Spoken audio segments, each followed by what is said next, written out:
Welcome to the Sponsored Rider Club podcast, your guide to motorsports sponsorship. Here's your host, Josh Wiese. Welcome to this episode of the Sponsored Rider Club podcast, which is powered by AMSOIL. This episode was all recorded on site at the 2018 Heydays event, which is honestly one of the most mind-blowing events I've ever been to. I was very gracious to be part of the AMSOIL and HMK booth, so quick shout out right now to AMSOIL, specifically Kevin Kastner, for giving me an opportunity to take over part of their booth and record a bunch of amazing interviews. Same goes for Kirk at HMK. So Kirk Zach gave me a space, which is crucial at these events. It takes 3 years or so just to get the space if you're on a waiting list, and then you're trying to sell product out of there. So I was very grateful Kirk gave me space as well to record a number of other awesome interviews. This episode is unlike any other one I've done too. It takes the format similar to what I've done with Vegas to Reno in terms of having a bunch of people come in and do interviews. However, in this case, which is different from how I usually structure these shows, I had absolutely no structure or plan going into it. Every single person on this interview was ad hoc. So I grabbed them in the moment, or I tried to message them and bring them over, and I don't know. I think it turned out pretty fun, but it was definitely uncomfortable in the moment for myself to not have a plan going into it. So my brother, though, Jeremy Wiese, he joined me for the event. He came along for the ride, and him and I ended up coming up with a little plan to do almost like an MC in between the interviews. So we kind of worked that plan in as we went.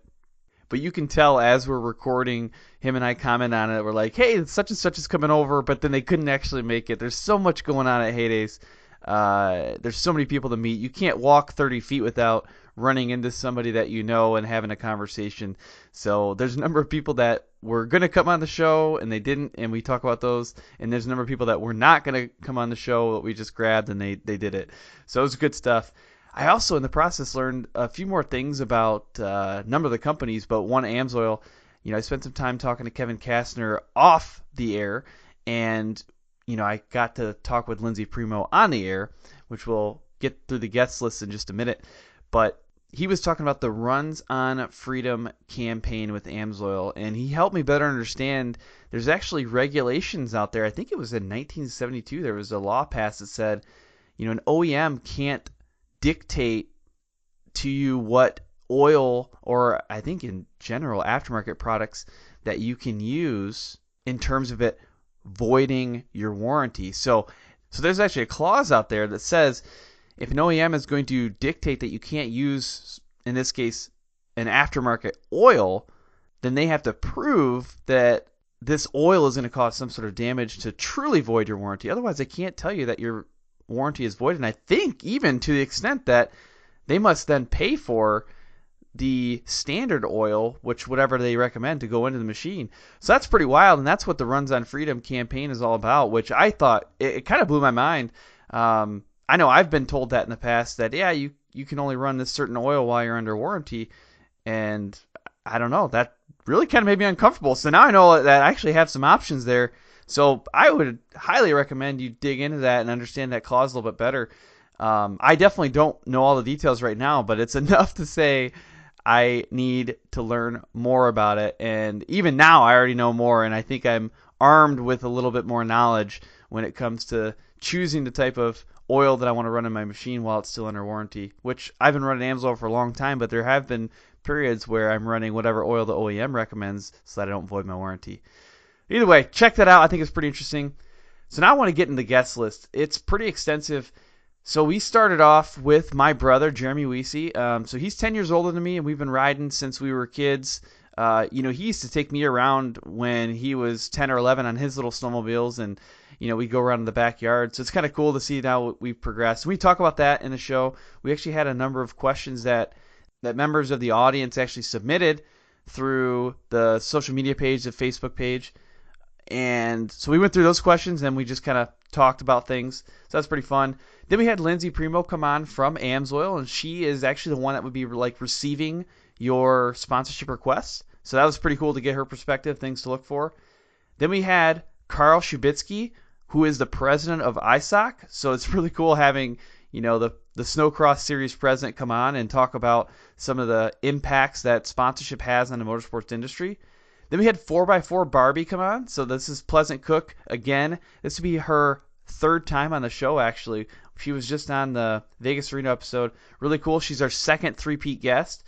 We talked about that a little bit too. Then David Fischer came on. So that was pretty cool to get his perspective. Luke and AJ Lester came on too from SnowTrax and DirtTrax. I absolutely love these guys. I've never actually met either of them in person. I've never talked to AJ directly. But Luke's been on the show in the past. They both came over and did a recording, and they're just solid guys. So I was very pleased to have them come on. Then we had Jess, Kline, and Casey Cordeiro come back on the show. They've both been on in the past, so that was phenomenal. And then my brother and I kind of just mixed in our thoughts in between. But that's it. Only a couple of things I want to cover with you. If you are getting value of the show, go ahead and leave a rating and review on iTunes. That would be phenomenal. And let your friends know about it, because we want to grow motorsports in general. We want to give people access to this information. So I need your help to make that happen. All right, without further ado, let's hop in. All right, well, welcome everybody. We are actually here at Heydays 2018. I'm with my brother, Jeremy Wiese. Hello, everybody. This is his first time doing anything like this. This is only my 105th time or something doing anything like this. But no, we're at Heydays. Actually, it's 10 o'clock right now on Saturday. It's September 8th. A lot of the people are still in the swap meet, so we're waiting for the bigger groups to start coming around. But we're set up in the AMSOIL booth. We got to participate in the event last night. So they had the 509 premiere party last night. With an awesome video. Yeah, that was sweet. That was amazing. So, actually, we could probably start with that because that was pretty fun. What was your favorite part of that video? It's volume 13 of the 509. Man, well, I think we talked about it a little bit last night, but just seeing Michigan, you know, the UP in it, I've been to places that we read, and, and like, there's, there's Houghton Hancock or whatever, and so that was probably my favorite part. And then I got to say second, of course, the truck and the, snowmobile was racing. it Scott Douglas's Pro 2 or Pro 4 truck racing against Lemieux's race sled? That was pretty sweet. That was, Lincoln Lemieux. Lemieux. Yep. I hope I'm saying Lemieux right. I don't know. It sounds fun that way. It does, at least. And then in that video, too, it was Mike Ziebert was the one that was up at in Upper Michigan. Yeah, right. Yeah, hopefully Mike's listening to this. I immediately followed him right after that, and I was like, hey, you at Heydays? And hopefully he can come by, and maybe, I don't know how, when I put this podcast together, who's going to be in it yet, but maybe he'll be part of this episode too, which would be pretty cool. That would be pretty cool. But so people haven't seen it. We were one of the first people to see it, and it was pretty cool. I had a bunch of people. Jay Menteberry was on there. He's been on this show before. Brett Turcott was there, and he was actually in the AMSOIL booth last night. But it was cool seeing all those riders come together. And then it was cool seeing the truck. So that for people who haven't seen it yet, the Pro 2 truck is racing against Lincoln Lemieux's race sled, and they're like going around a track, doing jumps, and it was pretty cool. It's cool to see the partnership too, like AMSOIL and 509 kind of partnered up on that one. Yeah. Shout out to the AMSOIL too for letting us sit here at their booth and eat their food and drinks and stuff. That was awesome of them. I'm having a great time for sure. What an event though, Holy cow, Heydays. I never expected anything like this. This is totally amazing. Yeah, I mean, we've never been here before, neither. I mean, my brother and I have been riding since we were kids. We've never even come to Heydays. We actually didn't even know anything about it. Which is crazy. We were Googling it on the way here, like when the 9-hour drive here of what to expect. We probably should have done that before we left, but it is what it is. But, and we've been walking around this morning meeting people. We saw, Luke Lester from SnowTrax. SnowTrax, yeah. We saw Ron Patton from Stud Boy. He's been on the show. Actually, Luke's been on the show, too. We saw Shelby Mahan. She was on twice already. Who else did we see? Man, there's been so many people. It's I tough know. to keep up with everybody. I know you're like, hey, that's my brother Jeremy. I'm like, oh, wow, you're really cool, man. Yeah, I think I remember you. Who else? There was Jared Heshka. Well, from MBRP. He's been on twice. Yep. You started pointing at something. What was the two we talked to last night over there? Oh, that was Brock Hoyer and Brett Turcott. Yes. See, I'm already. That's bad. That's bad. That's two huge names. I should probably remember. There's a lot going on there. And then Nikki Turcott, which is Brett's wife, was here too, and so that was kind of fun. Brock's been on the show twice. Brett's never been on the show, but I'm working on that one still. Brock, really cool guy, must say. Yeah, Brock was a pretty cool guy. Cool guy. Cool guy to talk to. Yeah, what else? There's been a lot of people here. Yeah. Larry Enticer. Oh, yeah. Okay. How can you forget Larry, of all the guys? Larry Enticer. I think we met him way too early in the morning. Possibly been a little early for Larry. Possibly. It was a little early for me, and I had a pretty relaxed night. So, so that was pretty cool. Well, I'll tell you what. One of the things that actually, you don't even know this as much, but you have no reason to listen to the show, but we talk about you on the show sometimes. We talk about your SRX. So what's your shirt that you're wearing right now? You mean SRX #badass? Yes. Even though it's a 99 and not a 2019, I'm still pretty strong about my SRX. So. I think you could legitimately pull off a Larry Enticer type thing with that.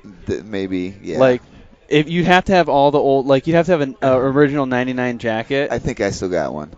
Perfect. Pretty sure I got one. We need to get you an closet. Instagram going with that. Yeah. I'm sure you'll hit 500,000 followers overnight like he did. That's probably overnight, I'm sure, right? But, so there was actually, before we came here, we put out a little post to the Sponsored Rider Club Facebook group and just said, what do you want us to talk about? I think I remember some of them, so I'll try to go through those things. But one of them I easily remember. Yeah, Jeremy's going to pull it out on the phone and look it up. Smart. Because we had 3 or 4 questions. Some of them were pretty deep. We'll see what we can do about that. But one of them was why I do this podcast and not like a typical racer podcast or just riding in general. Why did I go to the sponsored side? So I can kind of talk about that a little bit. I think it goes back to what I really do. I'm not a racer. I got the fear in me. My brother used to be a racer. You raced. Used to be, yeah. You raced back in the teens. Yep, and and really, if I would have had something to listen to like this back when I was younger, I could have probably went a lot farther because that's definitely what stopped my progression was money. You know, straight up. No doubt. My parents aren't rich, yep. so they can only afford. They're not? Hey, what? That's right. You know them? Yeah, you know them. So, but and I had a little sponsor, which is just a local guy. That was Brad Trask. Brad right? Trask, yep. Yeah. He did all the work on my bike, and he wouldn't charge me for the work he'd done. He just had to buy the parts and stuff like that. But I guess social media wasn't quite as a shoot. That was 30 years ago. Easy, yeah. Because I was 2, right? You were 12. I think I started when I was 10. Okay, so I was 0 at that point. Yeah, I raced till I was 13, I think, 13 or 14. Yeah. So, once I outgrowed the 80, it was either a car or a 125, and I guess I went with her car. So. Yeah, that would be a much better story if I said that's why I started the podcast. Like, well, my brother there we go. ran out of money. That's a much better story. We'll just switch it up. You can edit this, right? I can edit it. We'll take the first part out, But that's a much more compelling story. Like, my brother was, he was a racer and he just ran out of money and he needed some more support. That's a good one. But the real reason why I ended up starting it was I felt like I liked business. I liked power sports. I'm pretty excited about power sports. And I have some knowledge around business and leadership and coaching and stuff. And I felt like it would make sense. So that's why I started doing this thing. And I don't know what I'm doing. I mean, I don't know now. I definitely didn't know before. So I just started interviewing people who knew what they were doing. And then all of a sudden you get to meet all these cool people, which you're like, well, maybe I should do some more of this. Because that's true. And it's amazing, like all these owners of these companies and stuff, you walk up to them and they're just like willing to talk to you and like want to hang out and, share stories. And I guess that's just the snowmobile off-road crowd that just, we all got a common grounds that we can all go to. So and that's another part I think why I did it. I love the community feel. So you get to interview people and everybody's got their own little stories. And for people who, if you've never listened to an episode before, usually I start off in Heat 1 which is where I do like the intro of the person. I have them tell me their story and their background. Everybody's got their own background. Everybody's got their own story. Right. And you hear about people who lost everything they had trying to race. They refinanced their house or whatever. Well, I think we got someone a little more important than me that you might want to talk to. So we've got Kevin Kastner is going to be coming on from AMSOIL. So he's been partnered up with the podcast now for since May. So we're going to do a quick interview with him here, and then maybe we'll check in again. We'll check in later. Mediators of this whole thing. There you go. Like this. That's a good idea. This is all part of the plan, folks. We're not ad hoc in this thing. All right, take care. All right, so I'm here with Lindsay from AMSOIL right now, and we are talking about some cool stuff. Actually, I'll give you a quick insight. She was like, I think we'll write a blog post about this podcast sometime. I was like, oh, you want to do an interview right now? And then there you are. Insert freaked out eyes. Right, that's it. Yeah, you can't see us right now, but trust us, there's some eye things happening. Yeah. But so Lindsay, why don't you introduce yourself and tell us a little bit about why you're here, and we'll go from there. Okay. Well, my name is Lindsay Premo. I've been working at AMSOIL probably for close to 10 years. I've been working in the race and events department since 2012, working with all of our sponsored events, sponsored riders, everything from sending product to event coordination, PA announcements, print ads, all that fun stuff. You are the person to be on this show. You don't even know. This is you. You were meant for this. You were meant for the show. We'll see about that. All right. Well, so that's the exact type of person that we want to have on the show too, because what we're trying to do is give riders and racers the insights, the clear expectations around what they should be doing, because we ultimately want to be able to grow motorsports, right? We want these guys and the gals to get out there, do a good job representing the brands, bring more brands in, bring more money in to the sport in general. Absolutely. And maybe we'll sell some oil in the process, right? Yeah, that'd be good too. That's okay. I'm okay with that. I make eye contact with everybody here, like, hey, in the back there.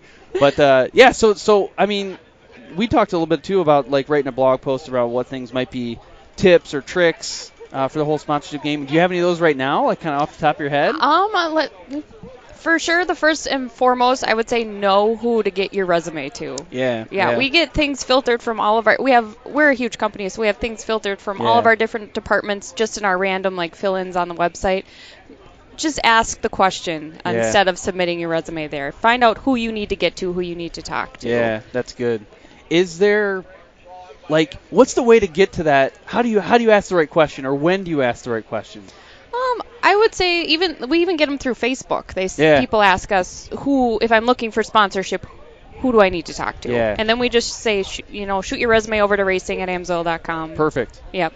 Yeah, and that's not that hard, right? We can do that. No, for sure. I think racers and riders can do that. Yeah. It's amazing how far social media has come for connecting companies and things like that before. Cause absolutely. I use Instagram direct message for so many things now. It's a little bit uncomfortable. Like, it's a little ridiculous. It is, yeah. But I mean, that social media is a huge, and that's how we find a lot lot of our influencers is through. I mean, hashtag the crap out of stuff, and exactly. I mean, we're looking at that stuff all day. So yeah, that's good. What so the hashtag thing? That's a good thing to bring up. We talk about it on the show. But I guess if you're a rider or racer, how do you know what's the right hashtags to use for a company you're representing? I would for sure check out their pages, their social media pages. We use mainly AMSOIL. Yep. AMSOIL Inc. Team AMSOIL we use a lot for the racing, and Race AMSOIL. Okay. So yeah. I think Ride AMSOIL is a minor one too. Okay. But check out what their social media channels are and what they use a lot too. Yeah, definitely. And I think that's even a part of. Correct me if I'm wrong, but one thing that we've heard in the show before too is like, if you want to get someone's attention, a business's attention, start using those hashtags that are popular, for sure. right? Mm-hmm. Tag them, use the @sign, and then also, use the hashtags, and you'll get some attention there. A big thing for us is we want to see whose eyeballs we're going to get in front of. Yeah. And if you're tagging us and then someone's going to see, oh, that's cool, you're using that in your vehicle, where do I find that? Right. One recommendation I have for people, it seems straightforward, but don't do like hashtag AMSOIL, hashtag Lucas Oil, hashtag Absolutely Pennzoil. Don't do that. Yeah. If you want to get AMSOIL's attention, focus on getting AMSOIL's attention. Yes, absolutely. We want, and at AMSOIL too, I mean, companies differ, but we like to see somebody that utilizes our product, that likes our product. Yeah. Because, I mean, these dirt bikes, snowmobiles, motorcycles, they're using our product. We're not just giving them a bunch of cash to go around and put our brand out there. So. Yeah. And that's one thing we talk about in the show, too, a lot is, like, you want to go after brands you already believe in or that you care about.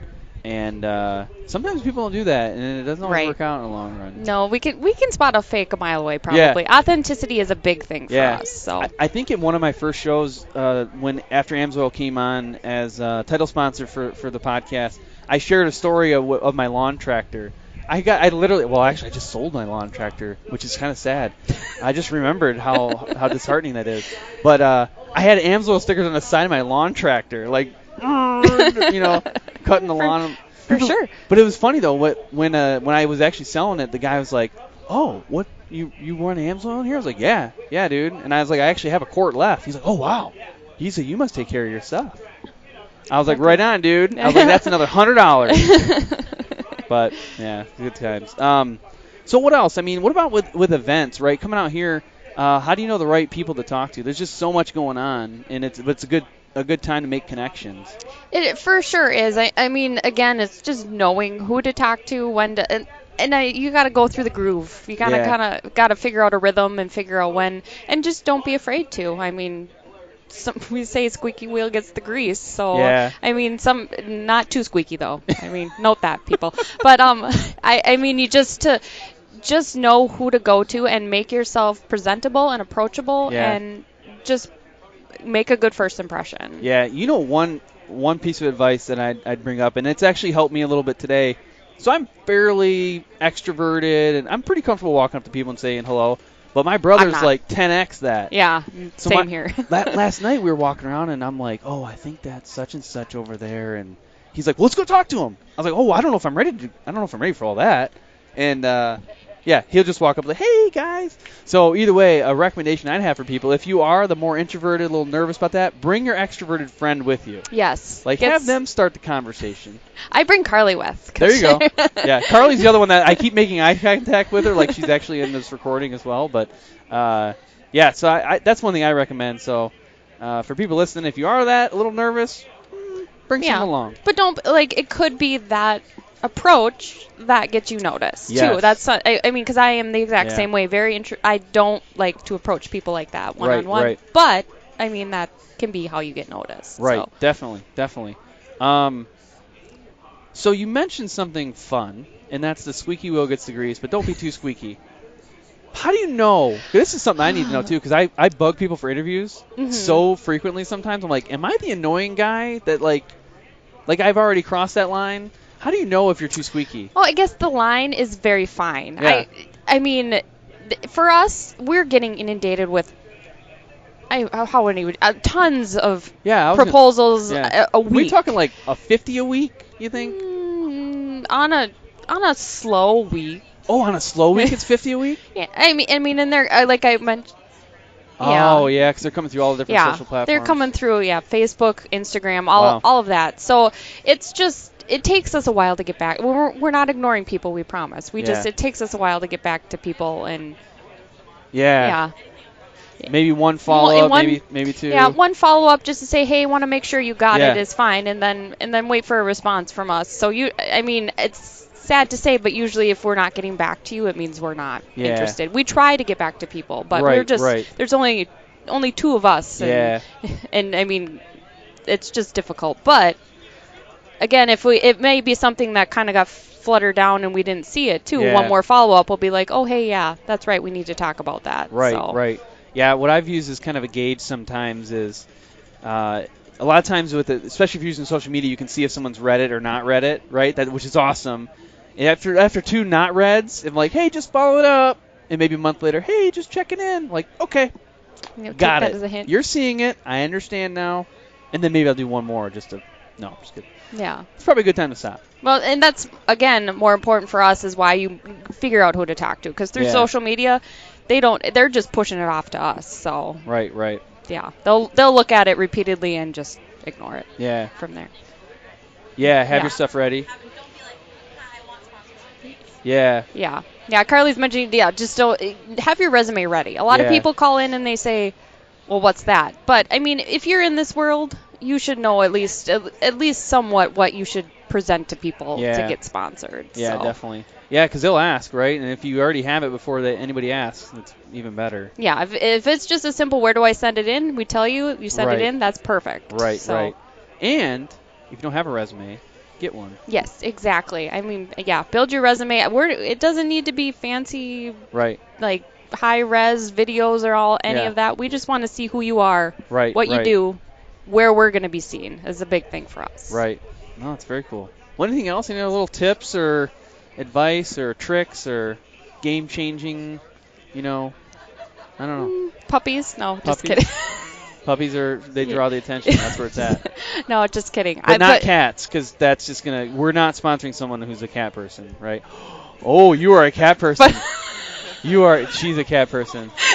She's a cat person. Okay. Wow. I like dogs too. Don't know. But I mean, again, for us nowadays, social media. I would say if you've got a following, if you've got cool pictures, if you know how to tag right, if you can get seen by people, that's big for us too, especially when we're progressing into an influencer world where everything is becoming influencers. Yep. So on top of being sponsored, I know there's lots of people out there looking to become influencers. So. Yeah, definitely. And we've talked about this in the show before, but I'll reiterate it. That's what we do. This is influencer marketing. That's what this is all about. You find the Instagram star that's got 300,000 followers or whatever. They're an influencer. That's why they're whatever brands they're sporting. It's for a reason, right? Yeah. That's what we do. So plain and simple, we're looking for people to buy our product. Exactly. So if you can get them to buy our product. High fives. Yes. High fives all around. Right. Good deal. Well, hey, speaking of high fives, we'll close things out with a high five. Sounds good. Take care. Yeah. Thanks. All right, so we're going to go with the whole kind of like MC structure here on this one. Kevin Kastner was going to come on and talk, but Lindsay Premo stepped in instead, and so we recorded a quick interview with her. So Lindsay, she was actually probably the exact person to talk to. She's the one, if you submit a resume or an inquiry, she's going to see it. So if you want to be sponsored, Lindsay's probably going to be seeing it at some point. Yes, and from what I heard from the end of the conversation, spell check your resume. Oh, please. Right. She didn't say it, but I believe that's if something's spelled wrong, they don't care if you're a good speller, but they do care that they have it correctly spelled. Yeah. And also that you're sending it to the correct sponsor. Yes. Is that another thing? That was another one they said. Another thing. So yeah, a couple little points that I heard that. That's right. Pass along. Yeah, we talked about it a little bit after. We weren't actually recording at that point, but if you spell the word sponsor with a C or no S or an E instead of an O, I think those are the main ones that people mess up. Just give up. Yeah. I mean, it's spell check. It's simple. They got them on all computers. Spell check. And then or have someone else that knows how to use the computer. Spell check. And it's not me because I will miss it because we shared one of my stories too just then. But and then also get the right company. If you copy paste, we know people copy paste their resume stuff for their inquiries, but if you do it, just make sure you get the name right. Yeah. Switch your when you send a resume to AMSOIL, make sure you delete Lucas Oil. Yes. You gotta delete that. That's very very good advice. Very good advice. So what else? What else are we gonna talk about? We started talking about when you were racing. When you were racing too. So you ran out of money, just like probably 90% of the people listening to this show did at some point. Cause that's why they're listening. Correct. So I mean, how does that feel when that happens? I guess. It doesn't happen fast, I guess. So it's kind of and then going to the races and you're just not into it as much, I guess, because your bike's not as the new one you're sitting next to the one with the inverted forks that just came out, and you're like, and you're trying to run with them through the whoops and you're just not set up, to compete, in the same level, and then you start losing it, I guess, a little bit. Yeah. Yep. Well, that's why we do this show. I mean, there's a lot of talent out there, and a lot of them are really good at racing, a lot of athletes, but they might not know this business side, right? So it's okay. There's no shame in admitting that you don't know how to do this stuff. Join the club. Yeah, exactly. Right? 90% of the people do not know how to do this right. unless your dad's like, I don't know, Rick right. Johnson or right. Yeah, that's one of the things. Big names. There's we interview people on here that are generations of racers, and they talk about, they're like, yeah, we're fortunate because we grew up with people with the knowledge. They said, but if we ignored it, like we had every opportunity to ignore it and try to do our own thing and then fail. So, yes. And some people do, right? Not on purpose. It just happens. It happens. Yeah. What else, man? They were talking about on the questions. One we discussed a little bit ago about how you why we started the show, why I've been doing it, and I think I answered that. But it's the business side. And honestly, I just feel like it's a big gap in the motorsports world. I actually had people reaching out to me when I did the impact fuel business. People reaching out to me with these crazy requests like, "Hey, can you sponsor me?" I'm like, for what?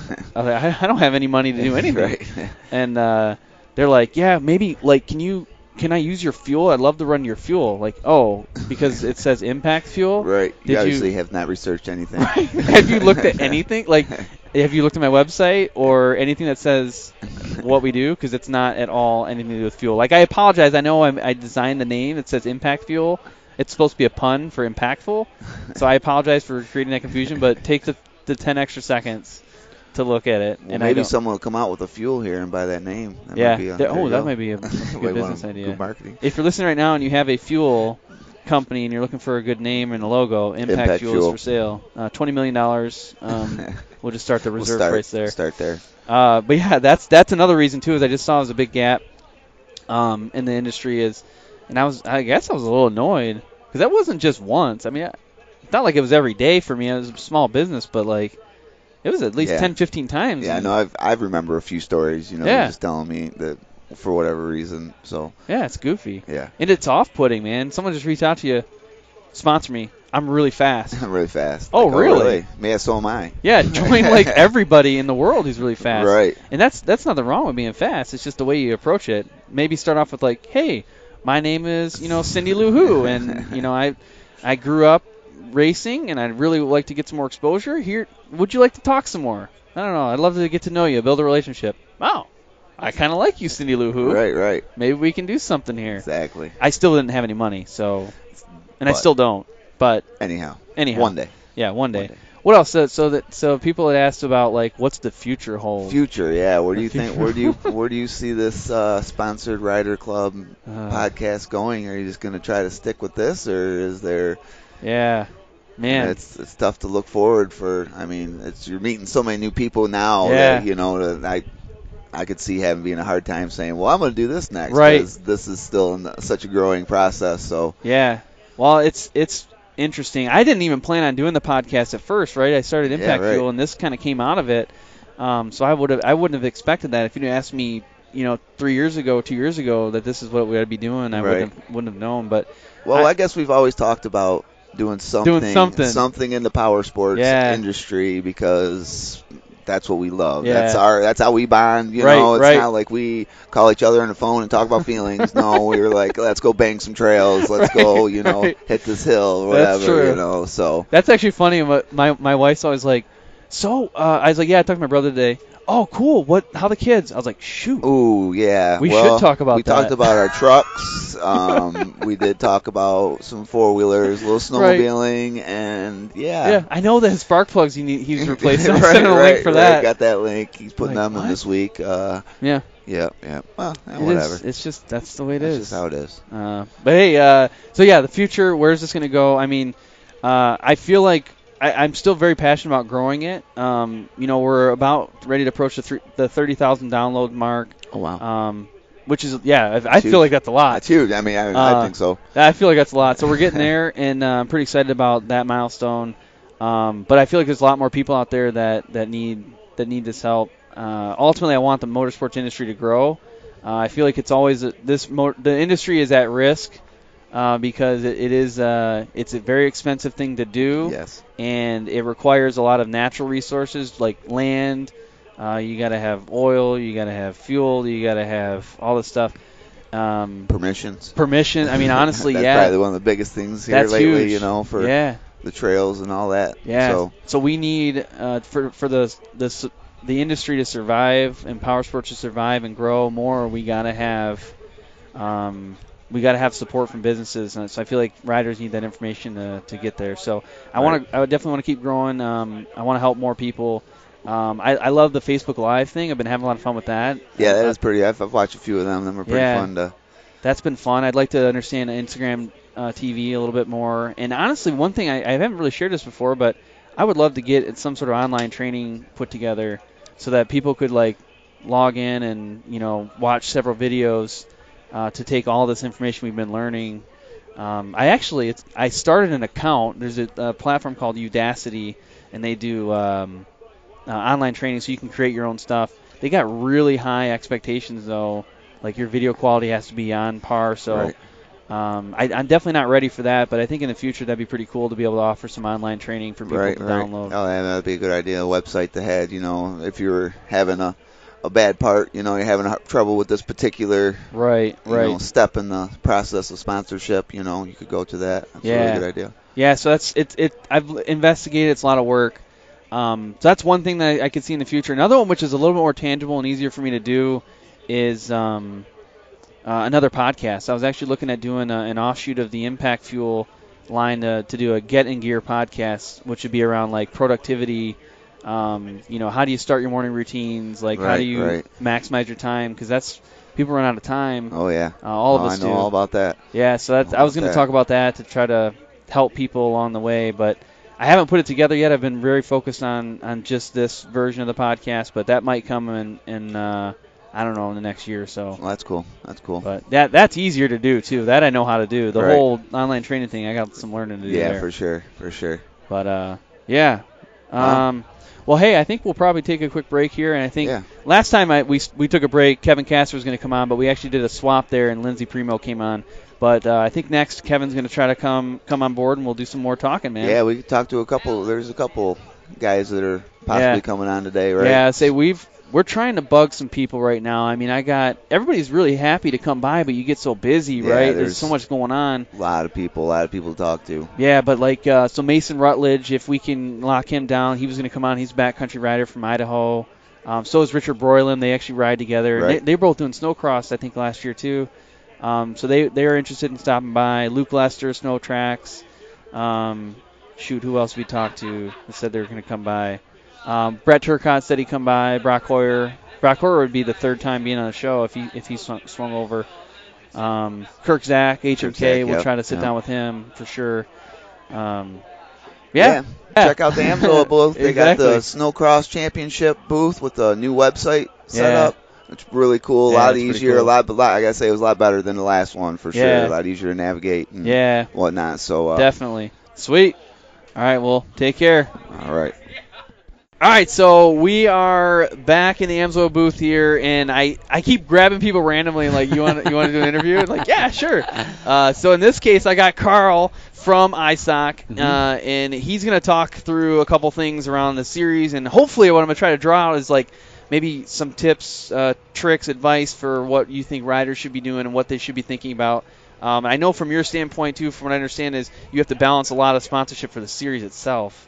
So there's a lot going on there. But first off, tell us a little bit about you, your role in ISOC. Yeah, I'm the president of ISOC. So basically, I just oversee the entire company and series. We do 8 national events during the winter, and then, of course, we have some affiliates and regional events over Minnesota. So all year long, I just work on putting the events together, working with sponsors, and kind of just, obviously have a fantastic team. Otherwise, nobody can do anything by themselves. There's always a team behind every person, no matter what job it is. So I'm fortunate. I'm lucky. I've been with the company. This will be my 8th year now. 8th year? So time goes by. Time goes by. But no, everything's good, and we're excited. We're having another season. We're here at Heydays, and this is always a kickoff to winter. Makes you quickly realize all the things you have to do before the season starts. But it's been cold lately, and with the trees and leaves changing, you can tell it's winter's right around the corner. Yeah, 2 things that you just said there I want to highlight some. One is having a good team around you. I've brought this up on the podcast before, but like that team, maybe they're employees, maybe they're virtual assistants, maybe they're your family members. Like in this case, my brother came with me today. And he's been helping me out with a bunch of stuff. I wasn't planning for him to do anything, right? But he's a little more extroverted than me too, which is kind of surprising. I'm pretty extroverted, but he's like, oh, let's just go talk to him. I was like, oh, okay, well, we can go talk. But yeah, bring that team along, and he's going to actually get food right now, right? Like that's he's a good brother. He's a good guy, yeah. So, but you need a team around you wherever it is. And the second thing was probably really important, but I forgot it. I forgot what the second point I was going to make. It was probably one of the best points, like game-changing for the industry. But if I ever remember, we'll bring it back up. Yeah, no worries at all. Well, so tell me a little bit about, like, with the series, you obviously need funding, right, to keep the series going. And racers need funding to keep, being able to come and participate in your events. So what might be some tips for either the racers or even just the business side of things? Like, how can we keep these series running? I mean, for sure, our business model is definitely sponsor revenue generated. Right. The more money we raise, the more things we can do, the better the company is, the better these events are. Right. With good partners like AMSOIL, Ram Trucks, Air Force, you need them. It's vital. Yeah. Word of advice is just, just be careful. Yeah. Especially today's modern age, everything's social media, which is great. Yeah. It's impressions, it's reach, and that's what people want. That's what partners want. But when it's a quickly gray line that if you are sponsored, if you do have a partner, which is fantastic for you and great for you, but you are, no matter what capacity, no matter what you're doing, it might be in the middle of summer, you are representing that brand. Yes. And always just think twice before you maybe post something, before you maybe say something, because now you're representative of that, or your extension. Whether you think people are noticing or not, it usually gets noticed. So it's important to stay in front of it, communicate, and represent them well. And us working as with partners, we hear that conversation all the time. Yep. We just had that conversation with a large partner because their rider retired. It's like, okay, now they're looking, okay, what do they do next? And they're looking at everything as a scope, and it's like, well, who represents us best? Who is a good example of our brand and what we're doing? So, that's my word of advice. Take it as is. It's just an opinion. But that seems to be important. It seems to be very vital right now. Yeah, I'll tell you what. People can easily get into trouble on accident, right? Yeah. You get emotional. I mean, everybody does. It's human nature, and that's. Yeah. But now you have a platform. You have the phone. You have anything. Everything's always attainable. There's no hiding anymore. Yeah. Whether you're doing anything, it can be not even with that person. It can be taken out of context. Whether it's right or wrong, it doesn't matter. Yeah, there's two things I think of a lot is, like, when you wear your shirt, right? Let's say you're sponsored by AMSOIL, right? Mm-hmm. And someone gave you a Lucas Oil shirt last year. You pull it, and you're like, all my stuff's dirty. I'll throw my Lucas Oil shirt on. Then someone takes a picture of you, post it up. Oh man, I just ran into such and such, and they put it up, and you're like, why are you wearing a Lucas Oil shirt? That seems a little weird. Yeah. You're like, oh shoot, I probably should have thrown this thing away or like given it away to somebody else. I don't know, but that's one thing. And then the other one I always think about is you drive around. A lot of these trucks are wrapped now, and they got their sled decks on the back or whatever, or they got a big trailer, and they cut somebody off, or you honking at someone and cussing at them out the window. Oh, what's this rider? AMSOIL rider? What's up with this guy? And I those things you gotta be paying attention to that stuff. And too, it's intentional sometimes it's unintentional, and either if you're right or wrong, it depends on the story that's being told and how it's displayed. Even if you're right, it doesn't really matter, because at the end of the day, it's important. It's important to be, in more of a positive note. I mean, it brings so much, great things to the industry and to our market, is that it's cool. Everything's attainable. Everything doesn't have to be high end. It doesn't need to be expensive. It's cool to experience something with your favorite athlete, with your favorites. I'm constantly watching the people that I follow and seeing what they're doing and the cool things that they're doing. So that's, there's always cons and there's always big positives, but I think the positives outweigh the cons. Yeah, definitely. Well, one of the things that I kind of want to close out on here is just looking at how we can help grow motorsports in general. There's a theme with this show I talk about a lot, is like, how can we together, like, what are the things that we can do to make sure that this industry exists for, forever. I want my kids to still have access to this stuff. And obviously with ISOC, you're a big part of making that a reality, especially on the snowmobile side of things. Is there anything else that we should be thinking about as listeners of the show, as riders and racers ourselves? Maybe nobody races, maybe they just are weekend warrior. What are things that we should be thinking about for that? That's a great question. Yeah. But I just think availability, working together, whether it's a sacrifice to one or a sacrifice to all, and making what things that we enjoy, the motorsports to snowmobile riding, making them attainable to the younger generation, so that way they get to try it. Yeah. I, of course, am biased, but I believe if a young individual, boy or girl, they get on a snowmobile, they have that adrenaline rush, they might take part in this industry. Yeah. And same goes for motorcycles, same for everything. In motorsports in general, there's so many things out there. They could be doing traditional sports, which is nothing wrong with that. They could be playing video games. They could do anything. But if we can work together somehow, and it's an easy thing to say, hard solution, but making it attainable so young kids, because that's what that's how I grew up. Right. My dad and my brother put me on a little motorcycle. I was 6 years old. I couldn't even touch the things, but I was addicted. Like now I'm old, and it's like, oh man.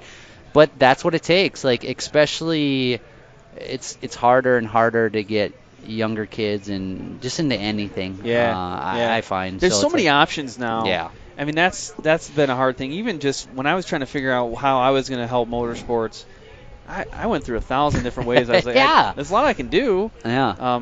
This ended up being my method, but I didn't think we were going to get that deep. I know. I'll say, man, this whole thing holy cow. It's got serious and very deep, and I don't know if it's positive either. Like, it's kind of doom and gloom, but quite honestly, hey, our motorsports is thriving. I drove this conversation right into the heart of motorsports. But well, hey man, we solved the world though. I think at least we solved the world. So yeah. Well, good deal, man. I'd like to end with a high five, actually. So thanks, man. You take care. All right. All right, well, we are at our next interview here, which is completely off the plan. So to be completely honest, I am making this up as I go, but I've said that Kevin Kastner was going to be next 5 different times. He's the main AMSOIL rep here, but I keep bringing other people in. Other people in before that. Hey, we're leaving the best to the last. All right? He's going to be last. All right. We're building anticipation. Right. So this is Pleasant Cook, a.k.a. 4x4 Barbie. You are now the second three-peat guest on the show. You know who the first is? The other three-peat? Who? We were just talking about him. Jimmy? Yep. Yes! Yep. I'm going for a 4. I want to beat Jimmy. Yeah, so Jim Beaver's been on 3 times, and he was the only other one before this. Now you've been on 3 times too. This is quite random because I parked my race car, which is a 2015 standard Ford Focus. I parked my race car next to your truck, or at least relatively close to it. I was like, hey, Pleasant's here. I got to find her. That thing looks familiar. And my brother was like, she's at her truck right now if you want to go talk to her. I was like, good, I'm on it. So I ran over. And then, you were eating still, and now you're... Yeah, Lunchable is the best breakfast you can have. I'm just saying. Take note. Right. Well, you know what? We're just talking, that was less than 3-4 weeks ago at Vegas Reno. Was when we sat down last, and since then you've got to do a race at Crandon, right? And you got a lot going on. Actually, for next year, we're doing selfies. For next year, you got a lot of cool plans too. But let's talk about the sponsorship journey and what it takes. Right now, you're trying to build it. You're trying to expand your brand into something completely different. How are you selling that to sponsors, and how are you making those connections? Here's how I used to do my branding. I did the mini monster truck. I did the modeling. I'm switching into a whole different type of racing. How are you pitching that type of stuff to sponsors? So I'm kind of doing hey, look, I did modeling at one point, but now I want to get into racing. I want to do all of this. I'm not just you can have me out at shows, and you can expect I'll look like a model out there next to my vehicle. I'll be presented well. I'll do my hair and makeup, whatever. I'll be presented well. But, I'm also going to be this is what I race. This is what I do. I'm going to put, 2 and 2 kind of thing. Right. I'm trying to get, all markets, so it kind of seems like I'm more valuable because I can do all of it. Yep. No, that sounds good. Yeah, so I'm the same way. I'm trying to get out of the modeling scene. I've just been so successful at it. No, I'm just kidding. Yeah, dude, I guarantee. How hard is it? How many calls a day do you get? Oh, I mean, it's hard to count sometimes. But we're going to move to a new story. Seen him in Victoria's Secret commercial the other day. Just saying. Right, just saying, girls. Well, hey, you've been racing now. You've done Best in the Desert with Jimmy Moore Bold Racing. You've done short course racing now. You just at Crandon. You've been in RS1. You've been in a Yamaha. I mean, do you know what's next? Like, what do you think's next on the horizon? At this point, well, my goal in life right now is to like race at least one thing, like be good at every race type thing. Mm-hmm. Like I want to be good at desert, and then I'll move on. I want to be good at short course, and I'll move on. Like that's what my goal is. So right now, I'm just focusing on being the good part. Yeah, certainly. Well, one thing too that I wanted to bring up, you said you're with Bikeman right now, so you're hanging out with them. I mean, how did you get that connection? How did you guys agree to come and have you come here today and sit in their booth? How does that stuff happen? So, meeting Bikeman, we actually had a lot of mutual friends. One of our good friends, Zach Martin, races for him, the SOB built racing down in Georgia. So, we just kind of always hung out with him, hung out their booth, and that guy just has such a good, he has such good vibes in his booth. Like, they're always happy, they're always playing music, they're always just having a good time. It's not real serious. It's not like, oh, we lost a race, we're all going to be mad at each other and not talk, and we're going to just be, boring, whatever. No, he's like, oh, we lost a race. Well, let's party. Let's have fun tonight then. Like, we're gonna do good. So he's just always upbeat and stuff. So he just has, a drawing, I don't know, you just want to hang out with him. He just has that draw to him. So after hanging out with him a while, talking about some of my situations and stuff, he actually invited me to come drive for him at Crandon. It's like, hey, I have this Yamaha. If you can pick it up in Colorado, you can drive it. Right. And then we were coming back from the Vegas to Reno, and it turns out I had to be in Colorado anyway. So I was like, hey, well, I got you. I'll do that. So, and then I was telling him I wanted to buy the Yamaha from him to race next year. Mm-hmm. And I told him I had a mini monster truck, and we talked about one point just trading the mini for the Yamaha. And he said, he's like, I really don't need a mini monster truck. My son would want it, but he's like, I don't really need it. No one really ever needs one. No, it's kind of like those wanting things. If you really want it, it's cool to have. But yeah. Unless you're really interested in jumping cars and doing stuff, and you're 10 years old, I wouldn't buy it. Probably don't need it. Right. So he took an interest in it, and I was like, well, he told me he was going to Heyday, and he's like, well, if you want, you can just bring it up there and try and sell it in the booth. So here I am, trying to sell the mini monster truck in a booth. That's awesome. It's something I'm learning a lot more about for these types of events is the booth space is pretty critical, right? I mean, I just talked to Shelby Mahan. She's here from she's been on a show 2 or 3 times. No, 2 times, because you've been on 3 times and Jim's been on 3 times. She's only been on twice.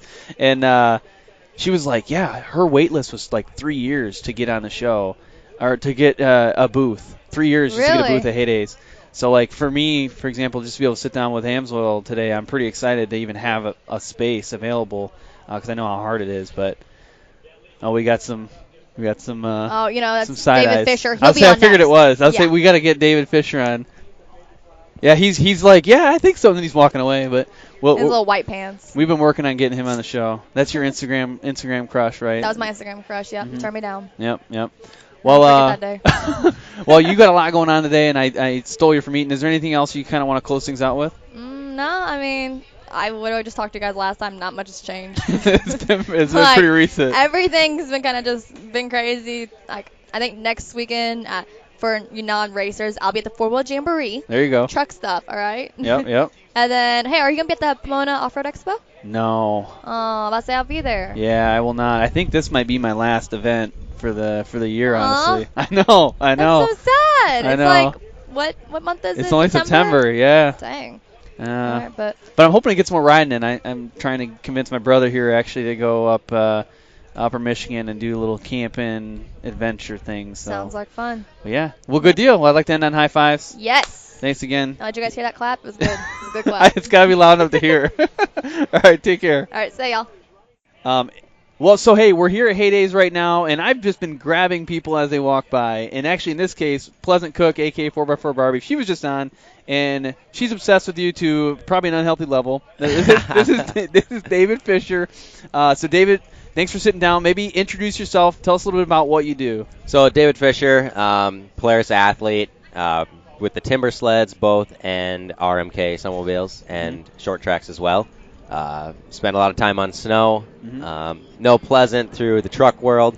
Do a lot of truck stuff, and as far as just basically the SEMA stuff is the only kind of truck scene I kind of play with. But yeah, she's always giving me a hard time about these truck shows and all these different stuff, and I'm like, I'm kind of too busy doing some other stuff every time. But yeah.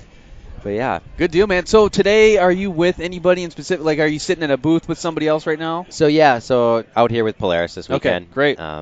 And a few others, but good deal. Yeah, so doing like the Polaris autograph signings and doing interactions in the booth and awesome, man. Doing some walk and talks. Yeah, to say that. I was saying I grabbed you. I think Pleasant may have guilted you into this conversation to an extent, but that's okay. It worked out for me. So one thing I kind of wanted to ask you, like with the relationship with Polaris. How did you guys kind of work out the deal for you to come here and do the signings? I mean, who initiated that conversson? How did you get to that point? This is obviously been around the snowmobile industry my whole life. Right. My dad's huge influence.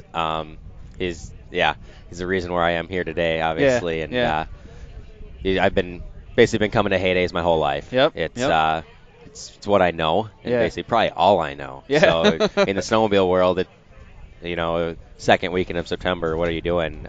You're at Heydays. Right. So it's very true. For people who don't know this, like, this is my first time here, which is crazy to me.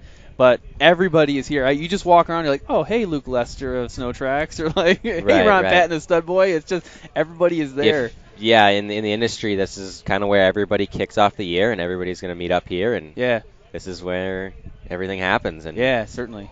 Especially like everything's getting built off of this event. So with Polaris specifically, like, because one thing I like to understand from people is how they make connections, how they actually get themselves into the situation where they're either helping their sponsor or building their brand. So how did you guys agree, like, we're going to come to this Heydays event and you're going to help represent us? Well, they always have all their athletes show up to Heydays. Yeah, okay. Because they do the autograph signings, do new sled unveils with the race sleds. Like this weekend is a new timber sled with a 129. It's just kind of they want to have a presence. They want to have their athletes present as well as all the new products. Definitely. Obviously, that helps sell. That's what we're here for. Definitely. Well, how did you kind of start that relationship with Polaris? I mean, can you think back to when you first started making connections? Making connections through the industry. Obviously, growing up with the industry, you're growing up with everybody. Know everybody through the industry, and with my dad. My dad does a lot with Sledhead 24/7, the TV show. I used to be on that quite a bit back in the day. Now, in the last 4 years, my fourth year with Polaris. And this is and they basically stemmed off of that. That's how basically making connections with racing. A lot of it to do with racing. So I race sleds in the winter as well as the timber sleds in the winter as well. And then I should have said sleds in the summer, which is got my seasons all mixed up right now. So sleds in the summer on the water. So that's kind of like my background there. So a lot of racing, but then obviously you need to fill that with snow. Exactly. We just watched the 509 video, the Volume 13, and they featured some watercross racing, which is pretty sweet. I was in that. That was one of the featured in there. That's exactly right. So that was pretty cool. Especially from an industry when you're usually thinking about you only have a couple of months, right, to get exposure, and that film, for people who haven't seen it yet, it basically says it's all the months of the year. 509 they did a great job. McKinney this year put together a pretty awesome piece. He had to spend some time for sure to show every month of the year, and of course at the ending, you don't want to spoil it, but September is probably the best part for me to see because September was awesome. Because obviously it takes some work. And his September piece, it showed he had some work to do. Definitely. So. Good deal. Well, I mean, we'll kind of close things out with one more quick question. I mean, for people coming to an event, if you're a rider or you're a racer, what's something you recommend that people do to prep for an event, or even when they're there, what should they do? Basically, the biggest thing, especially if they're a sponsored rider, make sure you're out talking to obviously the people you are sponsored by. It doesn't look good if you're showing up at an event and you never went and saw your guy, your main guy. So a lot of face-to-face time. You might be emailing these people all winter or all summer. You need to go and have face-to-face. That definitely helps you in the long run. Make sure you're talking. You just don't want to be that other guy on the keyboard. It's huge. I mean, and it's hard to do. Like, you have to actually kind of think about that. I know, like at Heydays, it's a huge event. There's 50,000 people that come here throughout the weekend. And for me, like when you first come in the morning, I think it opens at 7. That's a good time to make your rounds and find all your sponsors. That's what I did initially this morning. I tried to, like, Ron Patton, hey, buddy, like, how are you? Let's shake hands. Let's make some eye contact. Let's talk for a little bit. And I went down the list and tried to find everybody that was here. But that's tough to do sometimes. It is, for sure, and especially with this many people here, trying to find, and, everybody's got something to do. Yeah, exactly. It's not just like, hey, let's... Right. A big thing here at Heydays, though, like the Sunday afternoons. Yeah. A lot of times that's some good downtime. That's a good time, yeah. Usually, like, for me, I'm busy all day Saturday, and I'll spend my Sunday going and hanging out and go stop for a couple, like, go 15, 20 minutes in each booth, hang out and make some FaceTime, and that's what everybody likes to see, and that's what I need as well, There's stuff, there's only so much you can do back and forth on the computer. You're on the exactly. You're going emailing back and forth, and you're calling, and face-to-face time is always where stuff gets done. Good deal, man. Well, hey, I'd like to end on high fives. You got to hear it. There you go. All right, man. Well, you take care. Yeah, thank you. Thanks. Bye. All right, so we're back again. So Jeremy's back on. We're trying to do the whole MC deal. Nothing is going according to plan, but it's working out, I think. It's working out, I think, pretty perfectly, tell you the truth. But you got the best shooter from the hip that you can have in the business, I believe. So, yeah, that's exactly right. Jeremy was sitting here, and he was like, I think I was trying to slam a hot dog down, and he's like, I think Pleasant Cook is right over there, because her truck's parked next to the race vehicle that we brought here, which is my Focus, and I was like, okay, sweet. I quickly like tried to swallow that food down real quick, ran over there and did an interview with her, and then she's like, hey, David Fischer, who's awesome. He's a big snowmobile guy, whether it's timber sled or watercross or whatever you call it. And so he came over and did an interview, and still haven't had Kevin Kastner on yet. He's pretty busy. Yeah, so he's a busy dude. We'll see if we can make that happen. But yeah. What the heck else you want to talk about? So let's see. I might have to see if I can get on Facebook here. Pull up Facebook. see what kind of questions. Because we had we had a couple other ones that came through.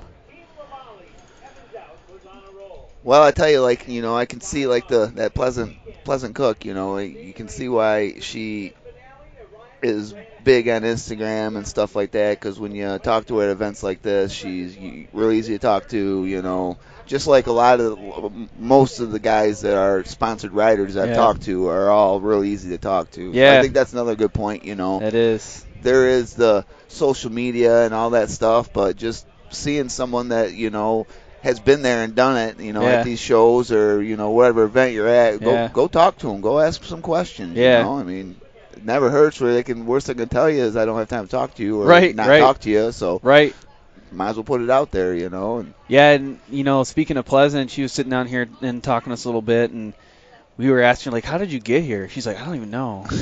Right? Like, I don't even know how this happened.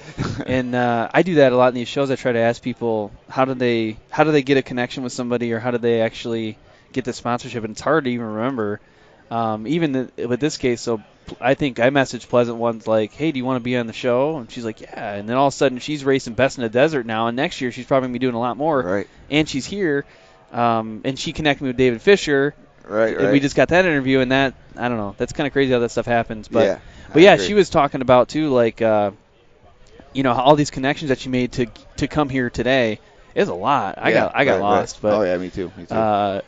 She was like, oh, all these different people, and then I don't know where I'm staying at tonight. I'm still working it out, and she knows everybody. Yeah, it does help. She was like, oh, that's such and such's girlfriend over there, and I was like, oh my gosh, and I feel bad because I don't know who that is, but yeah, so it's good times. So I actually did find the post where we went through.